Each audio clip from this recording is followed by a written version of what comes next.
অসমৰ ভূগোল নামৰ এই পাঠটোৱে সকলো ষ্টুডেণ্টৰে মাথা খাই দিয়ে। হয়, ময়ো নিজৰ সময়ছোৱাত এইটো ফেচ কৰিছিলোঁ আৰু এতিয়াও বুজি পাওঁ যে কেনেকুৱা লাগে এই পাঠটো পঢ়ি থকাৰ সময়ত। বিশেষকৈ ইয়াৰ প্ৰথমখিনি পঢ়িলে ছেকেণ্ডখিনি পাৰি যাওঁ, এনেকুৱা য'ত মানে ন।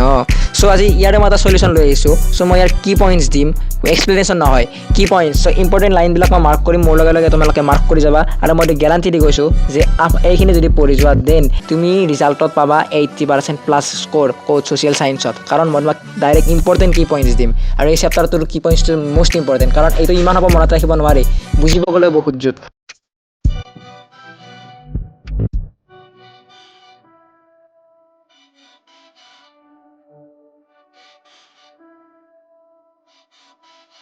চ' চাই যোৱা।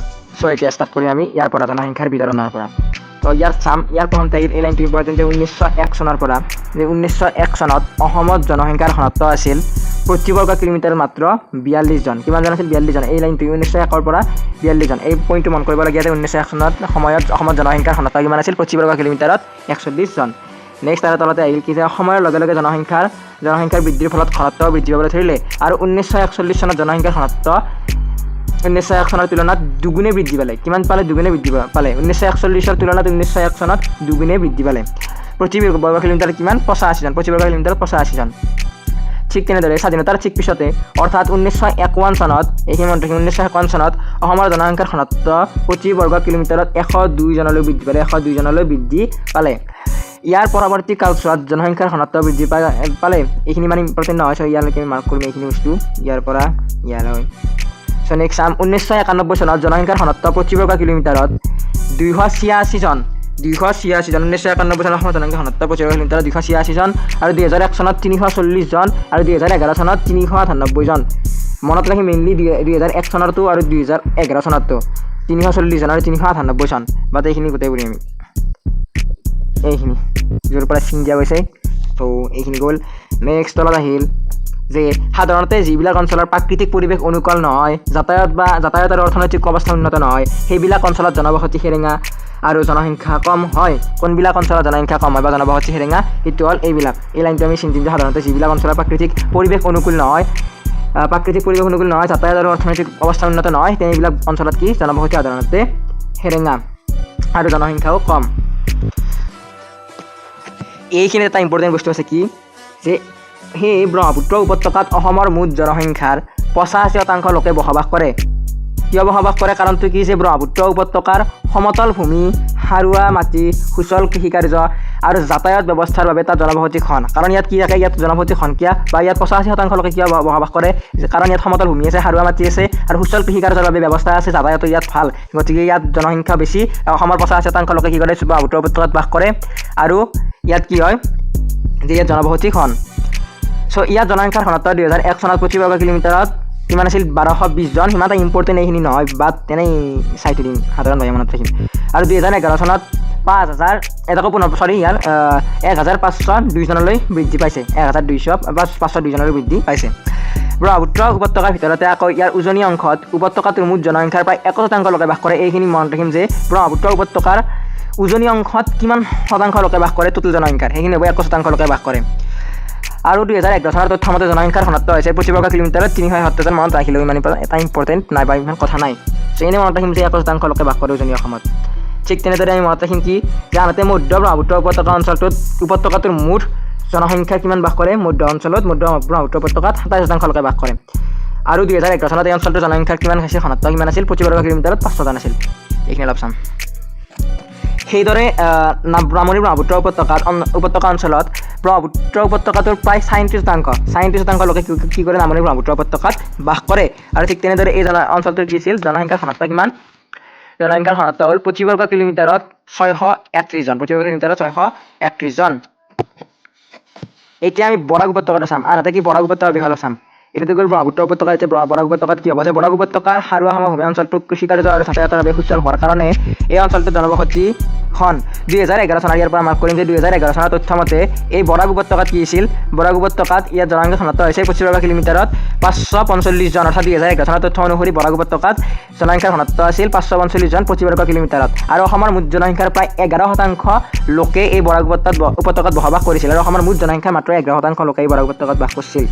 ইয়াৰ বিপৰীতে ব্ৰহ্মপুত্ৰ আৰু বৰাক উপত্যকাৰ মাজত অৱস্থিত কাৰ্বি আংলং আৰু ডিমা হাছাও পাৰ্বত্য জিলা দুখনক সামৰি লোৱা পাৰ্বত্য অঞ্চলটোৰ প্ৰতিকূল ভূ-প্ৰাকৃতিক অৱস্থাৰ কাৰণে তাত জনবসতি পাতলৰ জনসংখ্যা কম। বাৰু এইখিনি চোৱা, ইয়াত কি আছে যে লোকপিয়ল 2001 চনৰ তথ্য মতে পাৰ্বত্য অঞ্চলটোত জনসংখ্যাৰ ঘনত্ব আছিল প্ৰতি বৰ্গ কিলোমিটাৰত মাত্ৰ 58 জন, কিমান 58 জন, আৰু 2011 চনত সামান্যভাৱে 68 জনলৈ বৃদ্ধি পাইছে। কোন দুটা অঞ্চলৰ কথা কোৱা হৈছে? কাৰ্বি আংলং আৰু ডিমা হাছাও এই পাৰ্বত্য অঞ্চল দুটাৰ কথা কোৱা হৈছে। এইখিনিত উল্লেখ কৰিছে এই দুটা অঞ্চলৰ কথা। চ' এইখিনি মাৰ্ক কৰিম আমি আৰু এইখিনি কৰিম। তলত সিমান এটা ইম্পৰ্টেণ্ট ইয়াত একো নাই।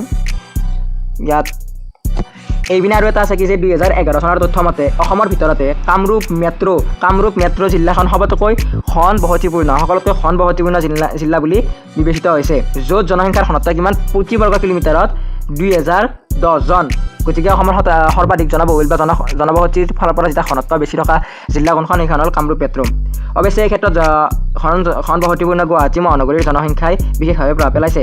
ইয়াৰ বিপৰীতে প্ৰতি বৰ্গ কিলোমিটাৰত কি হ'ব যে এইখিনি পাৰৰ মাৰ্ক কৰিব লগা যে প্ৰতি বৰ্গ কিলোমিটাৰত মাত্ৰ 44 জন লোকে বাস কৰা ডিমা হাছাও পাৰ্বত্য জিলাখন আটাইতকৈ সেৰেঙা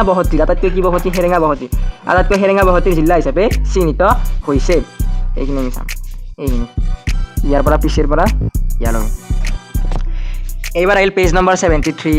চ' ইয়াত এই লাইনটোৰ তলত মাৰ্ক কৰিব লগা আছে 2009 ইয়াৰ পৰা অসমৰ পাৰ্বত্য জিলা দুখন কোন দুখন? কাৰ্বি আংলং আৰু ডিমা হাছাও 2001 আৰু 2011 চনৰ তথ্য অনুসৰি অসমৰ আটাইকেইখন জিলাৰ ভিতৰত সেৰেঙা জনবসতিৰ জিলা হিচাপে পৰিগণিত হৈছে। ওপৰৰ এইখিনি আমি এনেই অলপমান পঢ়িম, বাট ইয়াৰ পৰা ইমান এটা ইম্পৰ্টেঞ্চ নাই। চ' এইখিনি আমি ইমান এটা হাই লেভেলত আমি নপঢ়োঁ। তো এইবাৰ আহিল জনসংখ্যাৰ বৃদ্ধিৰ কাৰণ। ইয়াৰ পৰা আৰু ইম্পৰ্টেণ্ট বস্তু আহিল। ইয়াৰ আগত আমি যিখিনি পঢ়িছোঁ গোটেইখিনি ইম্পৰ্টেণ্ট চব আমি ভালকৈ চাম। আৰু হয় এই পাত্ৰ অলপ দীঘল, ময়ো বুজিছোঁ। মোৰ টাইমতো এনেকুৱা হৈছিল, মানে বিৰক্তি লাগি গৈছিল। প্ৰথমৰখিনি পঢ়িলে লাষ্টৰখিনি পাৰি যাওঁ, আৰু যদি লাষ্টৰখিনি আৰম্ভ কৰোঁ দেন প্ৰথমৰখিনি পাৰি যাওঁ। চ' মই বুজোঁ, বাট উপায়টো নাই, পঢ়িবই লাগিব। চ' মই সেইকাৰণে কি পইণ্ট দিছোঁ, মানে এইখিনি পঢ়া চিন্তাখিনি বেলেগ নপঢ়িলে হ'ব। এতিয়া দেন চোৱা, অসমৰ উচ্চ হাৰত হোৱা, এইখিনি আমি মাৰ্ক কৰিব লাগিব। অসমৰ উচ্চ হাৰত হোৱা জনসংখ্যা বৃদ্ধিৰ কাৰণ হৈছে মূলতঃ দুটা। ইয়াৰে এটা হৈছে কি প্ৰাকৃতিক বৃদ্ধি, আৰু আনটো হৈছে বাহিৰৰ পৰা ৰাজ্যখনলৈ অধিক মাত্ৰাত হোৱা প্ৰব্ৰজন। ঠিক আছে, এইখিনি মাৰ্ক কৰিলোঁ। নেক্সট আহিল জনসংখ্যাৰ প্ৰাকৃতিক বৃদ্ধি দৰাচলতে জন্ম আৰু মৃত্যুৰ হাৰৰ ওপৰত নিৰ্ভৰশীল। কিহৰ ওপৰত নিৰ্ভৰশীল? প্ৰাকৃতিক বৃদ্ধিটো জন্ম আৰু মৃত্যুৰ হাৰৰ ওপৰত। অসমৰ জনসংখ্যাৰ মৃত্যু আৰু জন্ম আৰু মৃত্যুৰ হাৰ ভাৰতৰ গড় হাৰৰ মাজত বেছি পাৰ্থক্য নাই। ইয়াৰ অৰ্থ এইটোৱে যে অসমৰ প্ৰাকৃতিক বৃদ্ধিৰ ফলত এইখিনি তোমালোকে এটা কাম কৰিবা, এইটো মুখস্থ ৰাখিব লাগিব। এই লাইনটো ইয়াৰ পৰা ইয়ালৈ ইয়াৰ লাইনটো মুখস্থ ৰাখিব লাগিব। বাট এইখিনি মানে ইয়াৰ পৰা অলপমান চমুটোকা হিচাপে আহিব পাৰে।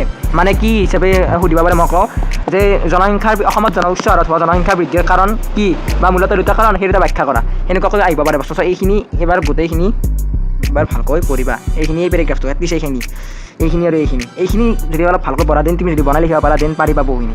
চ' গ'ল মাৰ্ক কৰিব লগা এইখিনিতে এয়াই আছিল, কিন্তু মনত ৰাখিব লাগিব অলপমান।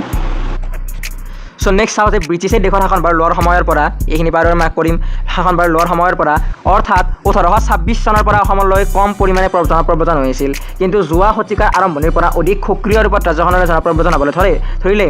1947 চনত দেশ বিভাজনৰ সময়ত বহু সংখ্যক হিন্দু শৰণাৰ্থীক তেতিয়াৰ পূব পাকিস্তান, এতিয়াৰ বাংলাদেশ, এতিয়াৰ বাংলাদেশৰ পৰা অসমলৈ প্ৰব্ৰজন কৰে।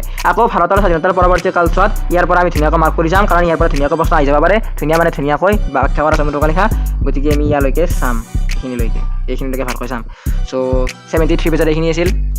এইবাৰ আহিম 74 পেজলৈ। ইয়াত আছে কি জনগোষ্ঠীয় আৰু ভাষিক বৈচিত্ৰ্য। এইখিনি শেষ হ'লে মানে কি হ'ব যে আমাৰ জনগোষ্ঠীৰ ফালৰ যিটো আছে সেইখিনি আমাৰ শেষ হৈ যাব। তাৰপিছত আমাৰ আৰম্ভ হ'ব যে পৰিবহণ ব্যৱস্থা, তাৰপিছত পৰিবহণ ব্যৱস্থা আৰম্ভ হ'ব। গতিকে এইখিনি আমি শেষ কৰিম, বা এইখিনি তোমালোকে নিজে দেখিছা বহুত দীঘল হয়। চ' এইখিনি আমি নেক্সট পাৰ্টত এইখিনি অকল কভাৰ কৰিম। নেক্সট পাৰ্টত আমি পৰিবহণ ব্যৱস্থাটো আৰম্ভ নকৰোঁ, যদি ভিডিঅ'টো শ্বৰ্ট দিন কৰিম। বাট এইখিনি ধুনীয়াকৈ বুজাম, ইয়াত বহু জানিব লগা আছে, ইয়াত বহু পইণ্ট কৰিব লগা বহু বস্তু আছে। চ' ইয়াৰ পৰা এটা ইম্পৰ্টেণ্ট প্ৰশ্ন হয়, সেইটো মই কৈ দিম ধুনীয়াকৈ। চ' আজিলৈ এইখিনিয়ে, আৰু ভিডিঅ'টো যদি ভাল লাগিল দেন লাইক এটা কৰি দিয়া আৰু চেনেলটো ছাবস্ক্ৰাইব কৰি দিয়া, যাতে নেক্সট ভিডিঅ'টো দিয়াৰ লগে লগে তোমালোকে পোৱা দেৰি নকৰা, কাৰণ পৰীক্ষাৰ বেছি দিন নাই, আৰু হয়তো সমাজ বিজ্ঞানখন অলপ টান হ'ব পাৰে এইবাৰ, যোৱাবাৰৰ নিচিনা। চ' ৰিস্ক নল'বা ভাই, মোৰ বাবে কোৱা নাই, মই যি কৰিছোঁ তোমালোকৰ ভালৰ বাবে কৰিছোঁ। চ' ভিডিঅ'টো নিজৰ মাজতে নাৰাখিবা, নিজৰ লগৰ মাজত শ্বেয়াৰ কৰি দিয়া, আৰু এতিয়ালৈ বাই বাই। অ'কে, লগ পাম এটা নতুন ভিডিঅ'ত। অ'কে, বাই।